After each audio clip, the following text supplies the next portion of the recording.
బ్రహ్మ వైవర్త పురాణంలో చెప్పబడింది. కృష్ణ మంత్రాన్ని ఉపాసించే ఒక మంత్రోపాసకుడు రాబోతున్నాడు.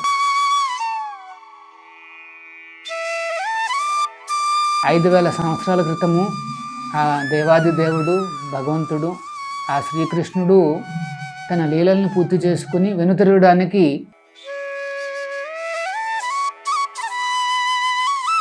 మహాకార్యం ఎప్పుడు ఉత్తినే మొదలు కాదండి, దాని వెనక చాలా త్యాగం ఉంటుంది.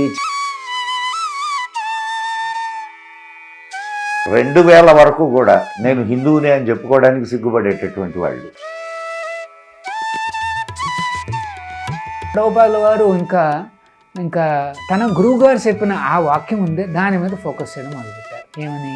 పాశ్చాత్య దేశాలకు వెళ్ళి ప్రచారం చేయి అని చెప్పారు. అసలు ఎట్లా కనెక్ట్ అయ్యారు, ఎట్లా శిష్యులు అయ్యారు? ఇప్పుడు ఈయన రోడ్డు మీద అడుక్కు తినే వాళ్ళ లెక్క అక్కడ వీళ్ళని ఎలా ఇన్స్పైర్ చేయగలిగాడు?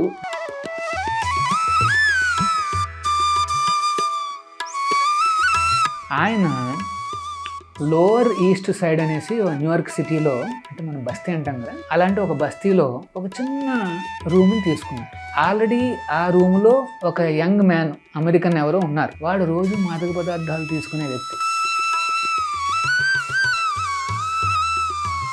ఈ ఉద్యమం అనేది అమెరికాకే కాదు, ఇది మొత్తం ప్రపంచానికి చెందింది.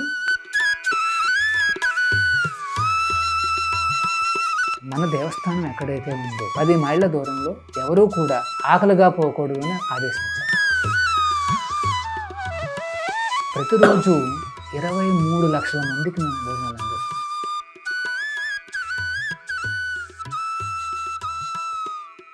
ఈ సందేశం అనేది భారతదేశం ఒక్కటి కోసమే అని కాదు,